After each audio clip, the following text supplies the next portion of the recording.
Buenos días, Ecomundo. Ojalá viernes 15 de julio. En el día de ayer, el terror vuelve a afectar a Francia. Y es un hecho muy significativo luego de los atentados que sufriera Francia el pasado noviembre.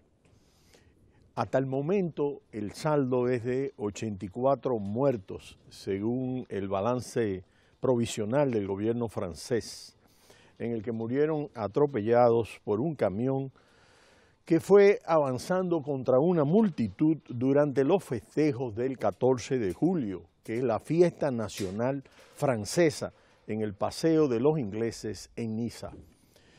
En comparecencia en la madrugada, el presidente francés, François Hollande, ha señalado que no se puede negar el carácter terrorista del ataque. Para algunos analistas, la fecha elegida para el ataque es muy significativa. La fiesta nacional es una demostración de unidad en torno a las Fuerzas Armadas hoy implicadas en los frentes de Oriente Próximo y África para combatir yihadistas. Dentro del camión iban armas y granadas. El conductor fue ultimado por las fuerzas policiales. El presidente ha comunicado que el estado de excepción se prorroga por 3 meses, luego de ser levantado en la víspera tras los atentados de noviembre pasado.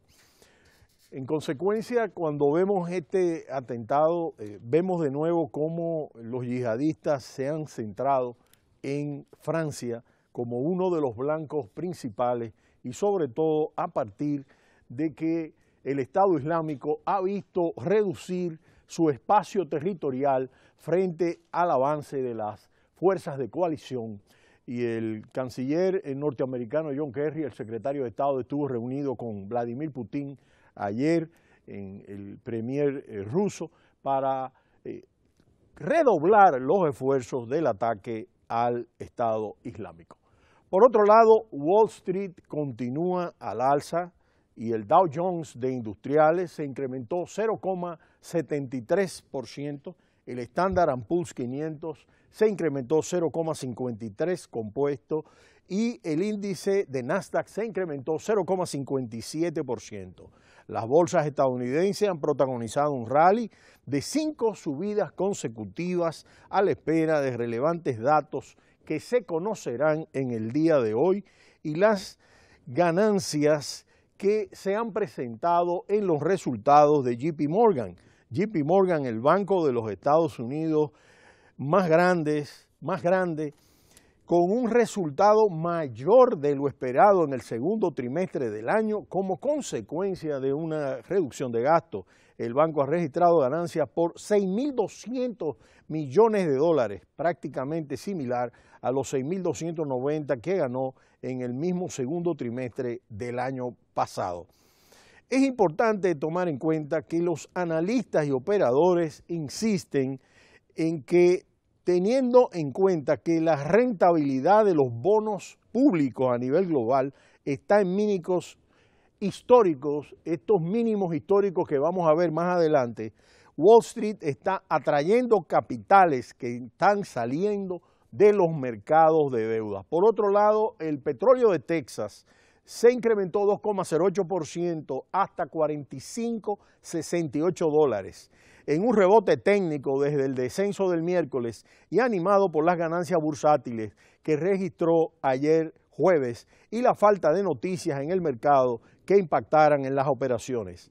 También se vio beneficiado del optimismo que reinó ayer en Wall Street, lo que demuestra la estrecha relación entre el mercado bursátil y el energético. El petróleo del Brent se incrementó 1,87% hasta $47.22 por el retroceso del valor del dólar, la divisa en que se negocian los futuros del petróleo. El oro llegó hasta 1.330,5, la rentabilidad de la deuda pública a 10 años del bono norteamericano se incrementó 1,539% y el dólar cedía ante el euro, que se cambiaba a 1,8 11, 15 dólares. Una de las características que estamos viendo en la economía global es cómo existe una situación donde reducir la deuda pública sin inflación ni crecimiento es prácticamente una situación muy difícil.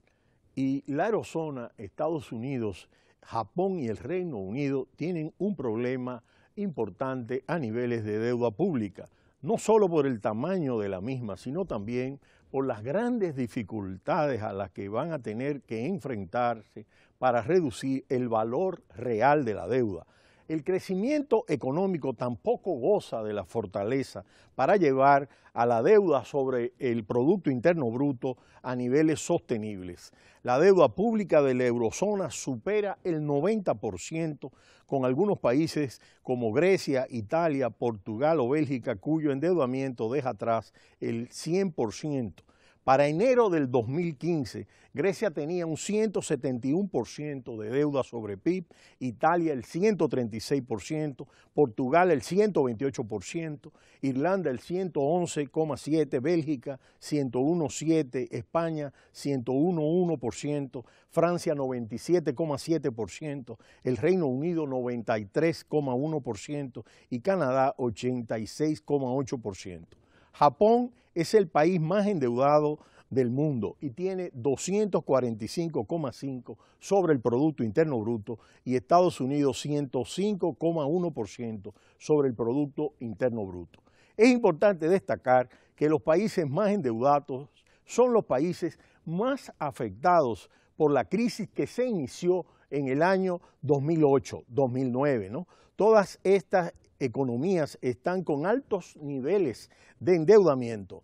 Los precios crecen poco o nada y se prevé que su Producto Bruto Interno tampoco lo haga a los niveles vistos antes de la crisis. El panorama es complejo, puesto que el camino positivo, sencillo, sería el crecimiento de la inflación doméstica como resultado de un incremento de la demanda y de los costos laborales unitarios. Sin embargo, los países están buscando inflación a cualquier precio, incluso inflación importada. Por otro lado, el estancamiento de la productividad está debilitando el crecimiento económico en las economías desarrolladas, sobre todo las occidentales. Los incrementos de la productividad son los que permiten el crecimiento real del Producto Interno Bruto. Por tanto, sin crecimiento real, o sea, productividad, ni crecimiento nominal, la deuda pública sobre el Producto Interno Bruto pareciera condenada a mantenerse en niveles históricamente altos. Ahora la situación no parece alarmante gracias a las políticas ultra expansivas de los bancos centrales. No obstante, esta situación de tasas de interés a largo plazo inusualmente bajas no puede perpetuarse indefinidamente. Hay un límite. Los balances de los bancos centrales no pueden crecer eternamente.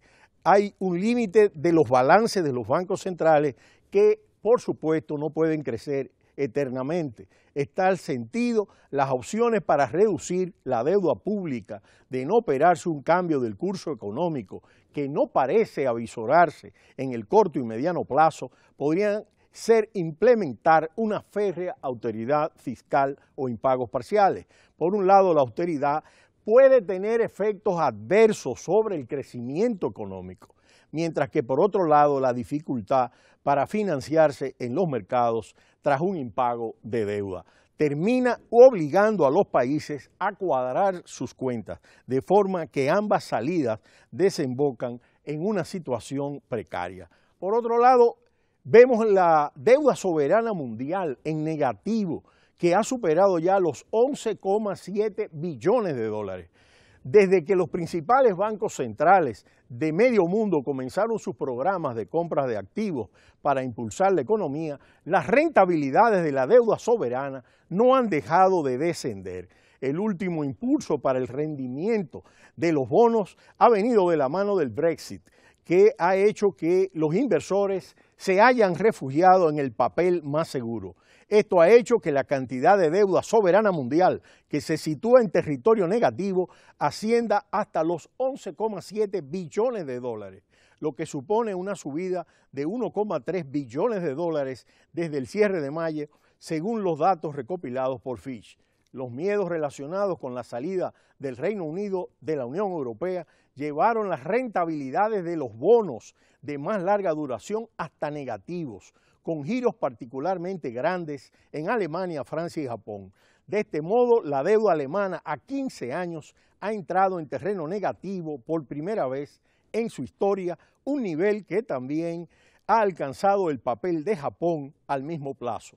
Mientras en Francia hay que comprar deuda con vencimiento a 9 años o más para encontrar algo de rendimiento.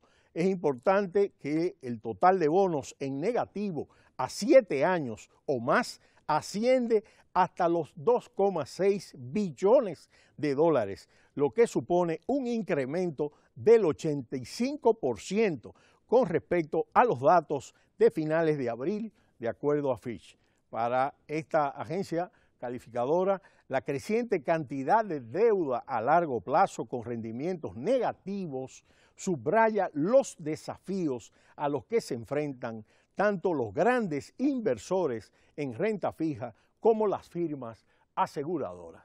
Tal como hemos explicado, parte de cómo los capitales están fluyendo a Wall Street tiene que ver mucho con esta situación de los rendimientos negativos de los bonos de los países más importantes del mundo y que se consideran un valor de refugio en momentos de crisis. Pero será hasta el lunes cuando volveremos en Ecomundo, ojalá 4RD. Cita cultural, no le cambie.